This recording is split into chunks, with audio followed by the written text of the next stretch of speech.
సాహిత్య చరిత్ర అపూర్వ అసామాన్య విశేష గ్రంథం డాక్టర్ వాన శాస్త్రి గారు మా నాన్నగారు. 4వ భాగం 25/4/20. కాటూరి వెంకటేశ్వరరావు గారి గురించి కుమార్తె శ్రీమతి అవటపల్లి లీల గారు చెప్పిన విషయం. వెంకటేశ్వరరావు గారు 15 అక్టోబర్ 1895 కృష్ణా జిల్లా కాటూరు ఉయ్యూరికి 6 కిలోమీటర్ల దూరంలో కాటూరు 6-4 ఆంధ్ర ఉపాధ్యాయ రోడ్డు పక్కనే అని ప్రిన్సిపాల్గా పనిచేశారు. రచన సౌందరనందం పింగళి వారితో కలిసి పౌలస్య హృదయం అద్భుతమైన రావణాసురుడి అంతరంగా ఎదిగిస్తూ రాసినటువంటి అద్భుతమైన గుడిగంట స్వప్నవాసవదత్త అది అనువాదం. నల్ల కలువ ఆంగ్లానువాద నవల. స్వర్గస్థులు ఎప్పుడంటే 1962లో అయ్యాయి. స్వస్థాన వేషభాష అభిరతి గల రసవత్కలు, ఆధునిక భావాలతో రసరమ్య పద్యాలు అల్లగల స్నిగ్ధ హృదయం కాటూరు. మహామానవతావాదిని గురించి తెలివిని కలిగిస్తున్న వారి కుమార్తె హైదరాబాదు వాస్తవ్యురాలు అవటపల్లి లీల గారు. మా నాన్నగారికి 3 మగపిల్లలు, 4 ఆడపిల్లలు. అమ్మ రాజ్యాలకు ప్రస్తుతం 7గురిలో మిగిలిన వాళ్ళు నేను 3వ అక్కస్వ. నాన్నగారు చాలా అందంగా పొడవుగా మంచి మిజిమిఛాయతో ఉండే ఆయన దేవులపల్లి కృష్ణశాస్త్రి గారు సుమారుగా 1950-53 సంవత్సరంలో ఒకసారి మా ఇంటి పెంకుటిల్లు, ఆ పెంకుటిల్లులో తూర్పు వైపు గోడ దగ్గర 2 కుర్చీలు వేసి దాదాపు 2 గంటలు కూర్చున్నారు మా నాన్నగారితో. మాతో అప్పుడు నాకేం తెలియదు. అది తెలుసు, ఆయన కాటూరు అని తెలుసు అంతే. ఇద్దరు కూడా మన్మథనామ సంవత్సరంలో పుట్టినందుకు అంత అందంగా ఉన్నారేమో అను. నాన్న కుటుంబ విషయాలు వ్యవహారాలు పట్టించుకునేవారు. ఎప్పుడు చూసినా సాహిత్య సభలు, కవి సమ్మేళనాలు అంటూ ఆగమ్మ కాకిలా తిరుగుతూ అని కాల్తూరు వాస్తవులు బంధువులు అనేవి. నా అభిప్రాయం అసత్యమే. మా నాన్నగారు మమ్మల్ని చాలా ప్రేమగా చూసి అంతటి లక్ష్మీ సరస్వతుల కటాక్షం పొందిన వారైన చాలా నిరాడంబరు, ఖద్దరి కట్టేవారు, నిగర్వి భేషజం లేనివారు.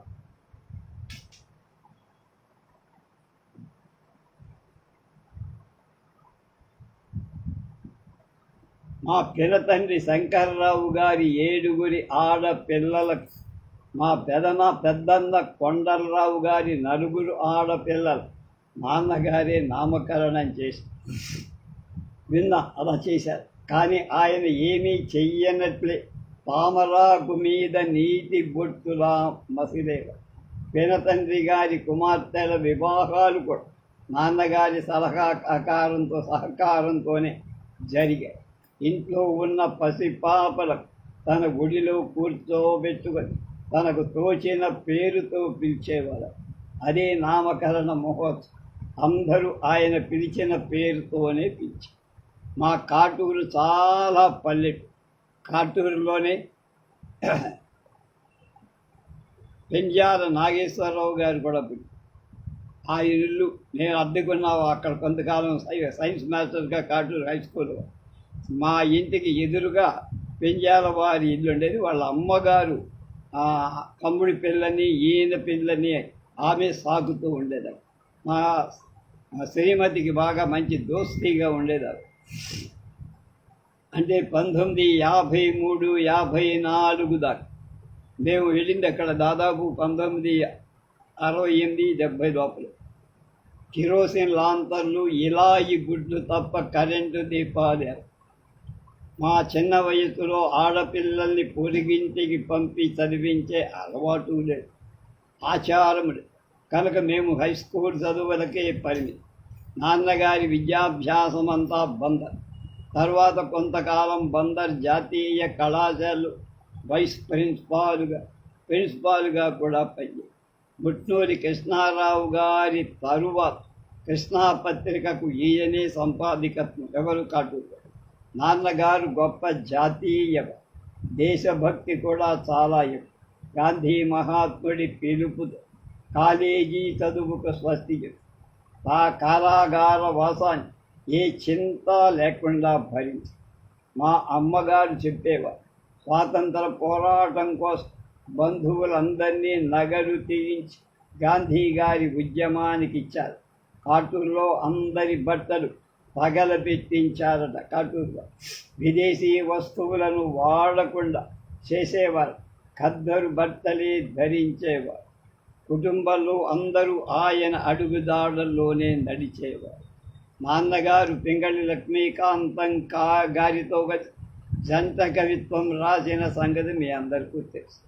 సౌందరనందం, తొలకరి కావ్యాలు వారితో రాసి మా నాన్నగారు స్వయంగా రాసినవి మా ఊరు, పౌలస్య హృదయం, గుడిగంటలు చాలా అద్భుతమైన కావ్యం. శ్రీనివాస కళ్యాణం, యక్షగానం, మువ్వ గోపాల్, రేడియో నాటికలలో కొన్ని పాత్రలు కూడా ఆయనే ధరించారు. నాన్నగారి కవితా సువాసనలు మా అన్నయ్య విజయసారథికి తప్ప మాకెవ్వరికి అబ్బల. విజయసారథి గారే అనుకుంటా, నాకు బాగా జ్ఞాపకం.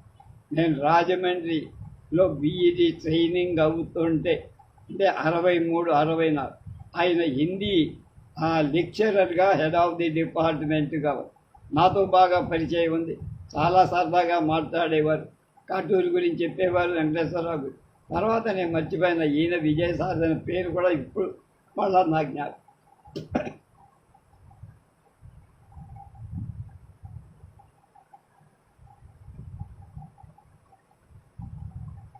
నాన్నగారికి వైద్య శాస్త్రంలో కూడా ప్రావీణ్యం ఉండే. హోమియో వైద్యం చేసేవారు.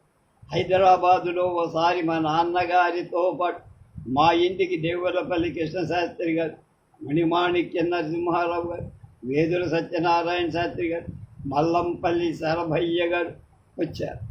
వారికి భోజనాన్ని తీసుకొస్తున్నట్టు ముందుగా తెలియజేసి అప్పటికి నాకు ఇంకా వంట సరిగా చేత కాకపోవడం వల్ల భయపడుతూ చేస్తాను. మా అమ్మగారి వంట చాలా బాగుంది. నాన్నగారు ఆ పూట భోజనానికి ఏం కావాలో అడిగి ఇష్టమైన వాటిని చేయించుకునేవారు. కొయ్య తోట కూర, ములక్కాయతో చేసిన పులుసు, మజ్జిగ పులుసు, కందిపప్పు పచ్చడి, పిండి వంటలలో జీడిపప్పు, ద్రాక్షలు ఎక్కువగా వేసిన సజ్జప్ప ఆయనకు బాగా ఇష్టం. పైన చెప్పిందంతా భోజనానికి, వాళ్ళు చెప్పిన వారంతా భోజనానికి వచ్చి ఉల్లికారం పెట్టి కాకరకాయ కూర, గోంగూర పచ్చడి, పప్పు పులుసు చేశాను. నేను కాకరకాయ కూరను చేదు లేకుండా బాగా చేశాను. వాళ్ళంతా మెచ్చుకున్నారని మావారు చెప్పి ఈ తర్వాత దేవులపల్లి వారింటికి వెళ్ళినప్పుడు వారి భార్య రాజహంసగా ఈ కాకరకాయ కూర ఎలా చేశావమ్మా, మా వాళ్ళు చాలా ఇష్టపడి చెప్పారు, ఎప్పుడు చెప్తూ ఉంటారు అని అడిగింది. నాన్నగారికి ఆయన పెద్ద మనవడు నాగేశ్వరరావు అంటే చాలా ప్రేమ. వాకి సాబిట్లో పడక కుర్చీలో కూర్చొని మనబడిని తన ఒళ్ళో కూర్చోబెట్టుకొని ఇష్టమైన పద్యాలు పాటలు నేర్పేవారని నాకు బాగా.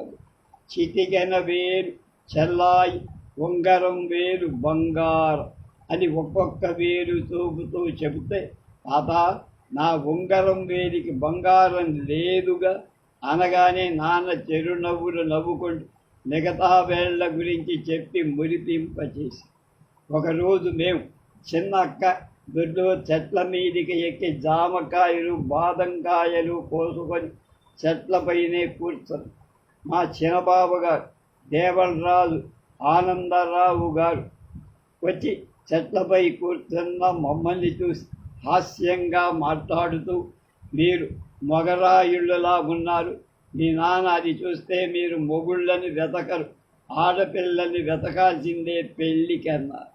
మా నాన్నగారు వెనకనే ఉండి అంటారు చాలా ప్రశాంతంగా, అమ్మా కిందకి దిగిరంట్రా, నీకో మిఠాయి తెచ్చాను, మెల్లిగా దిగండి.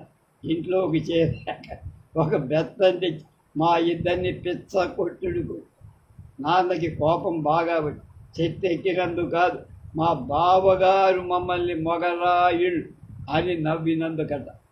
నాన్నగారు చాలా ఆదర్శవం, ఆచరణవాడు. జనదేవుండవు శివుడవు శ్రీవన్ మహావిష్ణువు అని ఏడుకొండల మీద ఉన్న వెంకటేశ్వరుణ్ణి ఆయన ప్రార్థిస్తారు. చీమలబారులై నగము చెంత విహంగప పంకులయ్యు అని కోతుల్లాగా ఈ భక్తులంతా కొండల మీదికి పాకుతూ వెళ్ళారని కూడా గుడిగంటల కావ్యంలో రాశారు కాటూరు. విద్యార్థులు చదువుకునే ఆసక్తి గల పేదవాళ్ళు ఆశ్రయం ఇచ్చి చదివి చిన్నతనంలో వైధవ్యం కలిగిన వాళ్ళు ద్వితీయ వివాహం చేసి వాళ్ళ జీవితాన్ని సుఖమయం చేసిన ప్రగతిశీల భావాలు కల పామరుల దగ్గర ఒక పల్లెలోకి వెళ్ళి విద్యార్థులకు ఉచితంగా విద్య నేర్పారని, అనాథ బాలబాలికలకు వివాహం జరిపించారని అమ్మగారు చెప్తుండేవారు. కొండిపర్రు ఆశ్రమ స్కూల్ ఉండేది. అక్కడ హిందీ మొదలైనవి, తర్వాత సేద్యం కూడా నేర్పేవారు. ఆయన పేరు చాలా ప్రసిద్ధి. ఆయన హిందీలో కూడా గొప్ప పండితుడు, ప్రిన్సిపాల్గా అక్కడ ఈతం పొందుతాయి. నా వివాహం కూడా సంశయాత్మకంగా వివాదాస్పదంగా జరిగిందనే చెప్పరు. పెళ్లి చూపులకు పెళ్లి కొడుకు రాల. ఇంట్లో వాడు ఎవరా అబ్బాయిని నేను కానీ శుభలేఖలు వచ్చేది. నాన్న నాకు కావలసిన నగలు తీసుకొని బందర్ నుండి కాటూరు వచ్చి పెళ్లి పనులు చకచక అయిపోతుంది. కానీ పెళ్లి కొడుకును చూడని నేను, మా అమ్మ మాత్రం కక్కాలేక ఆ అబ్బాయి ఎలా ఉన్నాడు సందేహం. ఫోటో కూడా చూపదు. అబ్బాయికి ఎక్కడో మిలిటరీ ఆఫీసులో ఉద్యోగం. అబ్బాయిది మన బందరే, బాగా ఉంటాడు.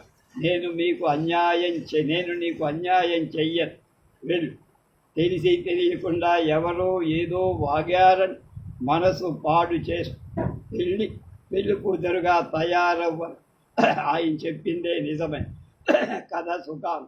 నాటి నుండి నేటి వరకు తెల్లవారు లేస్తూనే మా నాన్నకి నమస్కారం చేసుకుంటా అంటున్నారు ఈయన లీలగా.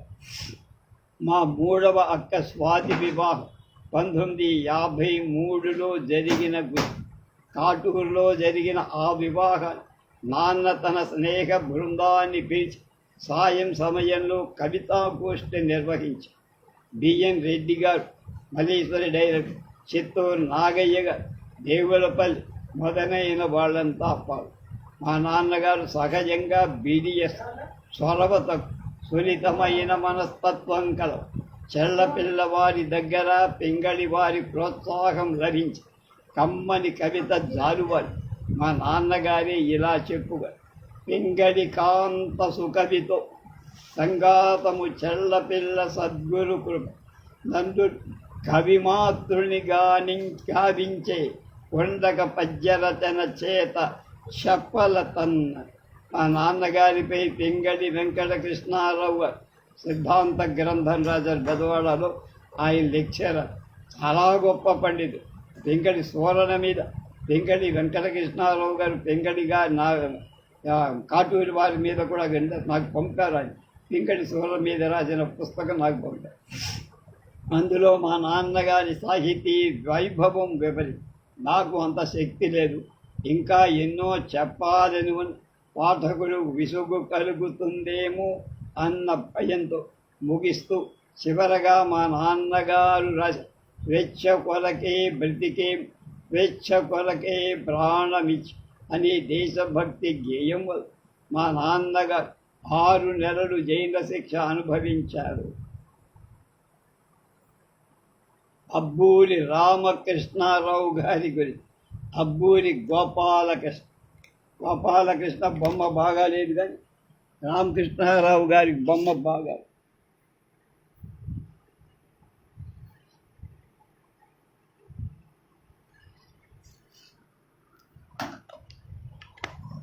అబ్బూరి రామకృష్ణారావు గారంటే పద్య కవి ఒకటి, ఆంధ్ర యూనివర్సిటీ లైబ్రేరియన్. ఆయనే శ్రీశ్రీ, ఆ తర్వాత ఆరుద్ర, వీళ్లతో గొప్ప గొప్ప రచనలన్నీ చదివించి వాళ్ళని అంతవాడుగా ఎదగటానికి దోహదపడ్డవాడు.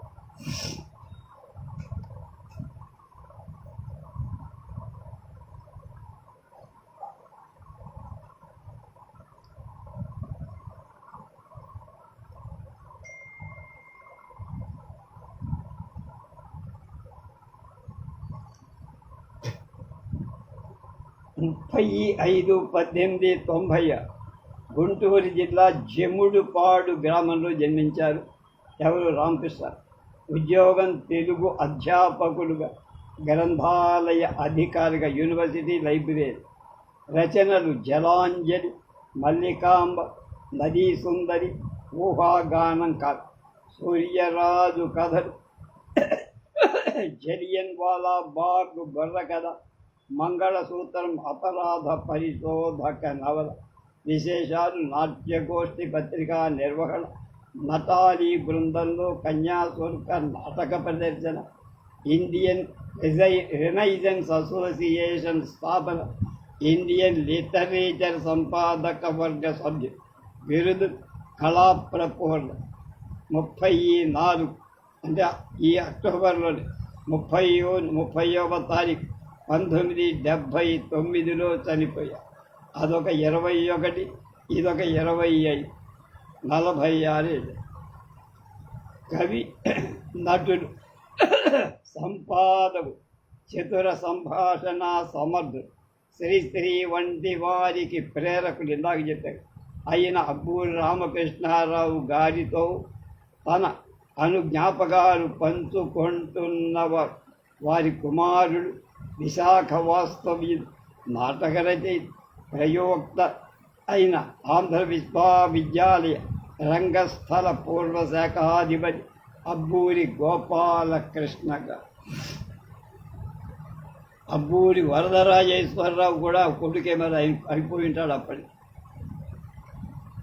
ఒకరోజు రవీంద్ర భారతి నుంచి నేను మా నాన్న రాత్రి 10 గంటల ప్రాంతం రిహార్సు తర్వాత ఇంటికి వెళుతూ ఆనాటి రిహార్సల్ గురించి మాట్లాడు. శకాసురుడి వేషంలో ప్రవర్తన విషయంలో కాబూలు చర్చిస్తాం. మా దృష్టిలో మృచ్ఛకటిక నాటకం క్రీస్తు శకం 3వ శతాబ్దం కంటే ముందుదే. అందువల్ల శకారుడి ఒక శకజాతీయుడిగా నేను భావించాను. మా నాన్నగారేదో అభ్యంతరం తెలియజేస్తూ సూర్యకుడి విషయంలో ఎన్నో వివాదాలున్నాయని, కాలం స్పష్టంగా తెలియదని అంటూ ఏదో చెప్పబోగా నేను తీవ్రంగానే నాకు తోచిన జవాబు చెప్పాను. మాతో పాటు వస్తున్న కీర్తిశేషుడు మంత్రి శ్రీనివాసరావు గారు నేను తీవ్రంగా మాట్లాడటాన్ని నిరసించాను. అప్పుడు మా నాన్నగారు, నేనెప్పుడూ నా కొడుకు మీద నా భావాలు రుద్దలా, వాళ్ళని నా స్నేహితులుగానే చూసి మీ అందరికీ ఉన్నట్లుగా గోపాలకృష్ణకి నన్ను విమర్శించే అధికారం ఉంది అని సర్ది చెప్పారు. మా ఇంట్లో ఆ తర్వాత అసలు సమస్యని ప్రశాంతంగా చర్చించుకొని నిర్ణయించారు. మా ఇంట్లో మా నాన్నగారికి నాకు అనుబంధం కన్నా ఆత్మీయ స్నేహ గుణమే ప్రముఖంగా ఉంది. ఆ కారణంగా ఆయన్ని జ్ఞాపకం చేసుకునేటప్పుడు స్నేహితుడైన మహామనీషిగా మాత్రమే భావించి నాకు తెలిసిన కొన్ని విషయాలు నేను అక్షరబద్ధం చేస్తాను. నాకు మా చిన్నతనంలో మా అక్కయ్య పంపిన గ్రీటింగ్ కార్డులను చూసి చిత్రలేఖనం మీద అభిమానం నేను బొమ్మలు గీయటం మొదలుపెట్టాను. చిన్నవాల్తేరులో గోడల మీద, కాగితాల మీద ముగ్గుతో, ఆకు పసరుతో, ఎర్రమట్టితో నేను వేసిన బొమ్మలు మా నాన్నగారి దృష్టిని ఆకర్షించడం నా జీవితంలో కొత్త ద్వారం తెలుసు. ఒకరోజు నన్ను కూర్చోబెట్టుకొని అజంతా చిత్రాల గురించి, రాజస్థానీ మొఘల్ చిత్ర కళల గురించి, శాంతినికేతన్లో అవనీంద్రనాథ్ ఠాగూర్, నందాలాల్ బోస్, ప్రమోద్ కుమార్ చటర్జీల గురించి కథలుగా చెప్పడం మొదలుపెట్టి ఆయన చెప్పే తీరు వల్ల ఆయన సంబంధించిన చిత్రకారులందరినీ చూడాలని. అప్పటికి నాకు 10 ఏళ్ల వయస్సు లోపే. మర్నాడు నన్ను ఆంధ్ర యూనివర్సిటీ లైబ్రరీకి తీసుకెళ్ళి Modern Review, Visvabharati Quarterly, Sharada వంటి పత్రికలలో ప్రచురితమైన వర్ణ చిత్రాలన్నీ E V Howson, Vincent Smith, Percy బ్రౌన్ల గ్రంథాలను చూపించి వివరంగా చూశారు. తీరిక సమయాల్లో అజంతా చిత్రాలు నాకు అందంగా కనవు. కానీ జామినీ రాయ్, ప్రమోద్ కుమార్ చటర్జీ చిత్రాలు ఒక పట్టాన నాకెందుకో కొరుకుడు పడదు. వీళ్ళిద్దరిని గురించి నేనే రాశాను ఈ మధ్య. ఒక లైబ్రరీ టిక్కెట్ల మీద కొన్ని పుస్తకాలు ఇంటికి తెచ్చి వాటిలో కొన్ని భాగాలు చదివి వినిపి చిత్రాలను వివరించి నా అభిరుచిని సరైన మార్గంలో మా నాన్న పెట్టి ఆ చిత్రాలను చూసి నేను ప్రకృతులను తయారు చేయటం మొదలు. రంగుల విషయంలో, రేఖల విషయంలో ఆయన సరిదిద్దేవారు. కొన్నాళ్ళకి ఆయన మద్రాసు అక్కడి స్కూల్ ఆఫ్ ఆర్ట్స్లో చేర్పించాలనుకున్నా. కానీ కుటుంబ ఆర్థిక పరిస్థితి అడ్డం వచ్చి, అయితే మిత్రుల ద్వారా విజయనగరంలో అంత్యాకుల పైడిరాజుగా ఒక స్కూల్ నడుపుతున్నారని తెలిసి నన్ను ఒక రోజున విజయనగరం తీసుకు అక్కడ పైడిరాజు గారి చిత్రాలు చూసి మహదానందపడ్డాను. ఆ రోజుల్లో రాజుగారి చిత్రాల మీద దేవీ ప్రసాద్ రాయ్ చౌదరి ప్రభావం ఎక్కువగా ఉంది. చివరికి విజయనగరంలోనే పైడిరాజు గారి ఇంట్లోనే ఉండి 4 ఏళ్ల చిత్రలేఖనం నేర్చాను. అవకాశం దొరికినప్పుడు నాన్నగారు నా చిత్రాలు విమర్శించి మంచి చెడు చెప్పి ఆ మాటల్లో ప్రముఖ చిత్రకారుల చరిత్ర గురించి ముచ్చట్లు చెప్పేవారు. అవనీంద్రనాథ్ ఠాగూర్ అలంగీర్ అనే చిత్రాన్ని చిత్రిస్తుండగా తాను చూశానని కూడా ఒకసారి ఆ కర్ర పట్టుకొని కొంచెం ముందు వంగిన ఔరంగజేబు చిత్రం వీపు మీద రేఖను చిత్రించే సమయంలో అవనీంద్రనాథ్ ఠాగూర్ చిత్రాన్ని గోడ కానించి నిలబెట్టి గట్టిగా కుంచె పట్టుకొని ఆయన కూర్చుని లేచి అతి సున్నితమైన రేఖగా వెంటనే నేను అలాగే చిత్రించాలని ప్రయత్నం. అది ఎంత కష్టమైన పనో అర్థం చేస్తాను. మరొకసారి మనస్సులోని భావాలు చిత్ర రూపంలోకి మార్చేటప్పుడు ఎదుర్కోవాల్సిన ఇబ్బందులు సోదాహరణంగా వివరించి, ఒకసారి అడవి పాపిరాజు జీవుడు మృత్యువు అనే విషయం మీద చిత్రం రచించాలని అనుకోని ఎన్నో ప్రయత్నాలు చేశారు. రచించాలనుకొని ప్రయత్నాలు, కానీ చిత్రం రూపు చెందల. చివరికి ఆయన గురువుగారు, మా నాన్నగారికి మిత్రుడు అయిన ప్రమోద్ కుమార్ చటర్జీ చెప్పారు. అలాంటి అబ్స్ట్రాక్ట్ భావాలు ప్రతీకల ద్వారా చివరికి ఆయన సూచించిన జీమూతవాహనుడి కథ తీసుకొని విశాలంగా రెక్కలు చాపిన గరుత్మంతుడు ముందు నిలిచి జీమూతవాహనుడి చిత్రం చిత్రించారట బాపి బావగా. ఈ చిత్రం శారద పత్రికలో హనుమంతరాయ చిత్రకళా మందిరం అన్న వ్యాసంలో పాటు వచ్చాయి. ఆ వ్యాసాన్ని నాన్నగారే రాశారు. శారదలు చిత్రకళా ప్రజల సమీక్షలు నాన్నగారే చేసేవారు. ఆంధ్రజాతీయ కళాశాలలు నాన్నగారికి సన్నిహిత సంబంధాలు. ఆ కళాశాలలో కళా విభాగాన్ని ప్రారంభించాలనుకున్న కోపల్లె హనుమంతరావు గారు నాన్నగారిని సంప్రదించగా ఆనాటి ప్రచారంలో ఉన్న రవివర్మ సంప్రదాయాన్ని కాక శాంతినికేతనం కేంద్రంగా కొత్తగా వ్యాపిస్తున్న జాతీయ కళా సంప్రదాయం అనుసరించాలని అందుకు తగిన వ్యక్తిని ఎంపిక చేసే బాధ్యత మా నాన్నగారి మీదే పెట్టారు. అప్పుడు కలకత్తా వెళ్ళి అవనీంద్రనాథ్ ఠాగూర్ను కలిసి నందాలాల్ బోస్ ఆంధ్రదేశానికి పంపమనగా ఆయన నందాలాల్ను వదులుకోవడానికి ఒప్పుకోవాలి. ఇతర చిత్రకారులు ఎవ్వరూ నచ్చగా అవనీంద్రనాథ్ ఆనాడు ప్రచారానికి అంతగా తెలియని ప్రమోద్ కుమార్ చటర్జీని పరిచయం చెయ్యం. ఆయన చిత్రాలు బాగుండడం వల్ల, చక్కగా మాట్లాడగలగటం వల్ల ఆయన జాతీయ కళాశాలకు ఆహ్వానించారు. మా నాన్నగారు కృష్ణాపత్రిక అక్షరాలను, శారద ముఖ చిత్రాన్ని, లోపలి చిత్రాన్ని చిత్రించి ప్రమోద్ కుమార్ చటర్జీ తెలుగు అక్షరాలు కొత్త అందాలను ఆయన తెచ్చి చదివి ఆయన సంతరించి కళకు సంబంధించిన ఏ వ్యాసాన్ని పుస్తకాన్ని తాను చదివి నచ్చితే వెంటనే నా చేత చదివించేవాడు.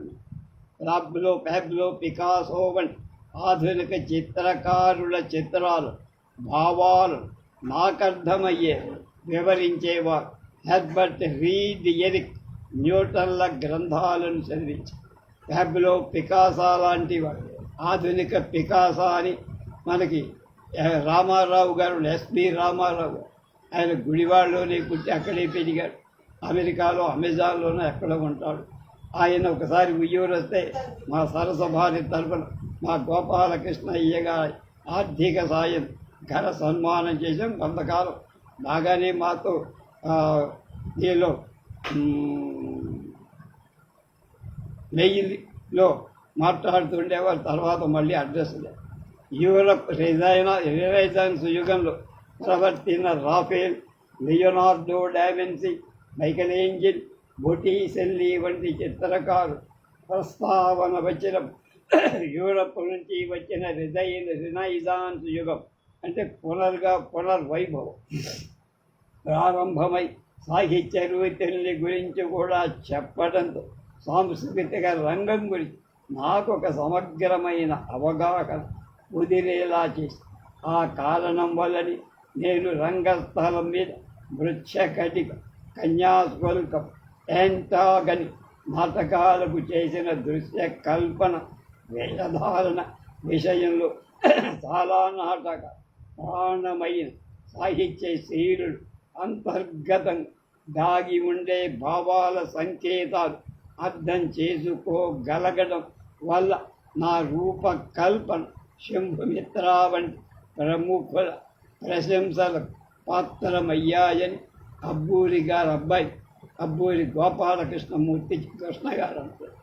ఒక సంగీతం తప్ప మిగిలిన అన్ని కళలలో మాకు కొద్దో గొప్ప ప్రవేశం ఏర్పడటం హైదరాబాదులో ప్రభుత్వ లలిత కళాశాల నుంచి పట్టాన్ని స్వీకరించిన చిత్రలేఖనలు నేను ఏకాగ్రత నిలుపుకోలేక నాన్నగారి మందలింపులకు చాలాసార్లు గురి, చివరికి నాటక రంగంలోనే స్థిరపడిసి రాబడుతూ ఆయన సమాధానం పడక తప్ప నాటకం రిహార్సల్స్ జరుగుతున్నప్పుడు ఆయన ఏ నటుడిని ఇలా చెయ్యాలి అని ఆదేశించేవారు కాదు.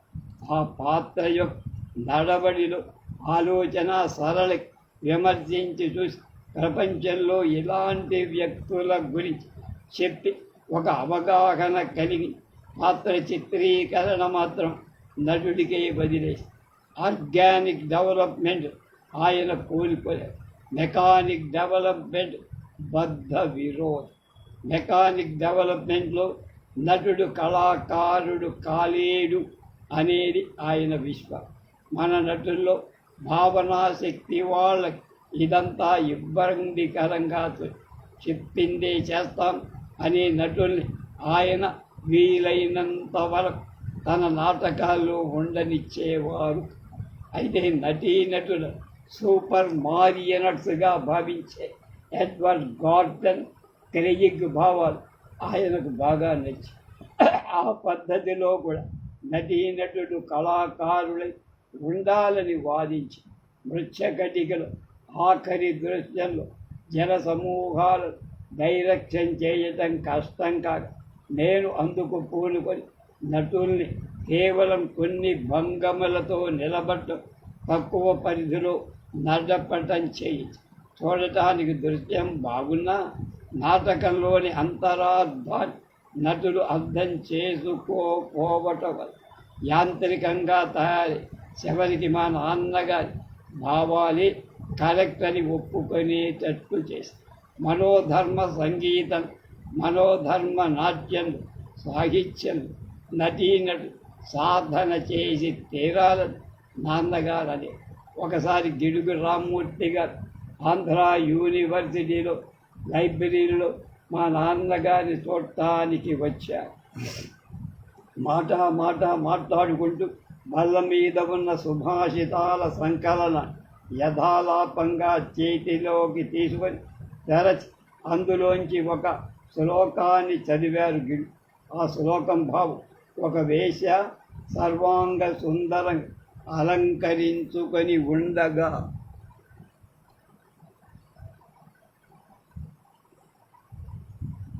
తండ్రి చనిపోవటంతో దుఃఖిస్తూ పెరిమలకు రాసుక అరుణవర్ణపు లేపన చెరిగిపోకుండా పెరిమలు కలపకుండా జాగ్రత్త పడుతూ తాత అని విలపిస్తూ అని ఈ శ్లోకాన్ని చదవగానే గిడుగువారు అన్నారట, మన గ్రాంధికవాదులు కూడా అలాగే ఏడుస్తుంటారు. వెంటనే మా నాన్నగారు ఈ శ్లోకాన్ని చదివి బాగా గుర్తులే ఎంఎన్ రాయి గారికి చెప్పగా ఆయన ఆనందించి నోట్ చేసుకుని తర్వాత ఒక సభలో ఆయన శ్లోకాన్ని చదివి మన కమ్యూనిస్టులు కూడా ఎర్ర రంగు చెదిరిపోకుండా అలాగే ఏడుస్తుంటారని వ్యాఖ్యానించి ఢిల్లీలో మరణశయ్య మీద ఉండగా మా నాన్నగారు ఈ శ్లోక విషయాన్ని గిడుగు రాయిగారుల వృత్తాంతాన్ని చెప్పగా కీర్తిశేషుడు డాక్టర్ రమేష్ బాబు కోరిక మీద ఆయన ప్రచురించ తలపెట్టి గిడుగు సంచిక కోసం రాసిచ్చారు. డాక్టర్ రమేష్ బాబు మరణంతో అది కూడా అంతరించింది. ఆంధ్ర సారస్వత పరిషత్ హాలులు ఏదో ఒక సభ జరుగుతుంది. విశ్వనాథ గారు మా నాన్నగారు ఆనాటి వక్త. విశ్వనాథ వారు తెలుగు పద్యాన్ని గురించి మాట్లాడుతూ ఆవేశపడిపోయి మన తెలుగు పద్యం లాంటి ప్రపంచంలోనే లేదని, అంతేకాక ఇతరులు ప్రాసల గురించి ప్రస్తావించి అసలు తెలుగు మాటల్లోనే మహాశక్తి ఒకటి ఉందని అంటూ తన అద్భుతమైన బాణీలో కొన్ని పద్యాలు చదివి ఫలానా మాటలు ఫలానా అక్షరంలో ఇంత శక్తి ఉందని చెప్పారు. తర్వాత ప్రసంగం చేయాల్సిన నాన్న లేచి అక్కడి సభలో ఒకరి దగ్గరున్న వార్తాపత్రిక తీసుకొని సంపాదికయ్యాన్ని రాగ వరుసలో చదివి కొన్ని మాటల్లో ఉన్న కొన్ని అక్షరాలలో విశ్వనాథ వారు చెప్పిన శక్తి ఉందని, నన్నయ్య విశ్వనాథే కాకుండా ఎవరైనా ఇలా రాయగలరని విమర్శించి అక్కిరాజు ఉమాకాంతంగా తెలుగు చందని విమర్శించడాన్ని గురించి చెప్పి ప్రసంగం ముగియగానే విశ్వనాథ మళ్ళీ మైకు తీసుకొని అద్భుతంగా కవిత్వం చెప్పి రామకృష్ణ రావు పాశ్చాత్య విద్యతో చెడిపోయాడంటూ విమర్శి నాన్నగారు నవ్వేసి సభలో అందరికీ ఇంకా వీళ్ళు మాట్లాడుకోవడం కూడా మానేస్తారేమో అను. అయితే సభ ముగియగానే ఇద్దరూ కలిసి ఒక రిక్షా ఎక్కి నవ్వుకుంటూ వెళ్ళిపోవడం అందరికీ ఆశ్చర్యంగా. పబ్లిక్ గార్డెన్స్లో కొత్త తరహా రంగ అలంకరణలు తెరలో అవి లేకుండా కన్యాశుల్కం ఆడుతుంది. ఆనాటి ముఖ్యమంత్రి దామోదరం సంజీవయ్య గారు అది అభిమాన గ్రంథం. ప్రభుత్వ ధన సహాయం చేస్తానని మాట డబ్బు చేతికి రాకుండానే మా ప్రయత్నాలు మొదలయ్యాయి. అందులో మీనాక్షి పాత్రధారణ మల్లాజీ విజయలక్ష్మి రిహార్సల్ పూర్తయిన తర్వాత ఇంటి దగ్గర దింపి రావాలని బాధ్యత అసిస్టెంట్ డైరెక్టర్ డాక్టర్ వన్నూరి రామారావు గారికి అప్పగించారు నాన్నగారు.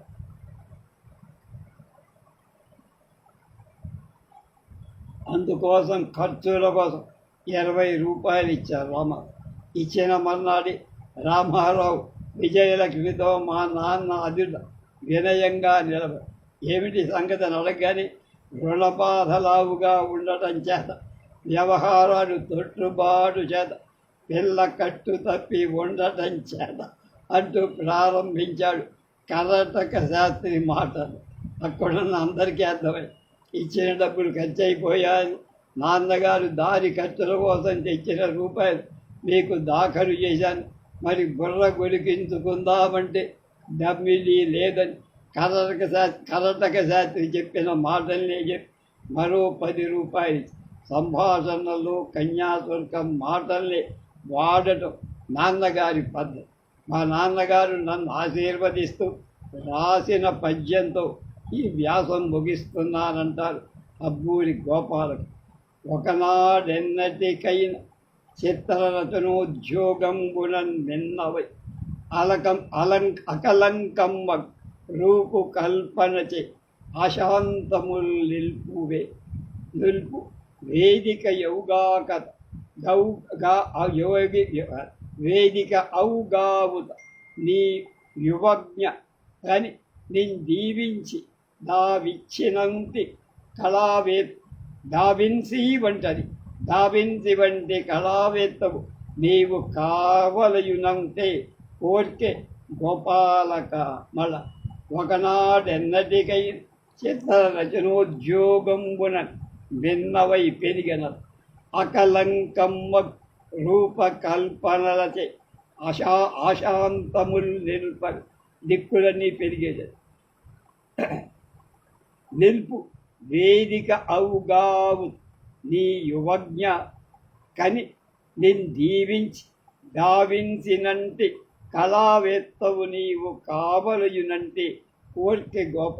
దావించి అంత గొప్ప చిత్రకారుడి శిల్పివి నువ్వు కావాలని ఆశీర్వదిస్తున్నారా కుమార గోపాల అని ఆయన దీవించాలని ఈ వ్యాసాన్ని ముగించి రేపు స్వరవరం ప్రతాపరెడ్డి గారి గురించి ఎస్ఎన్ రెడ్డి వారి కుమారుడు అనుకో ఏం చెప్పారో రేపు తెలుసు.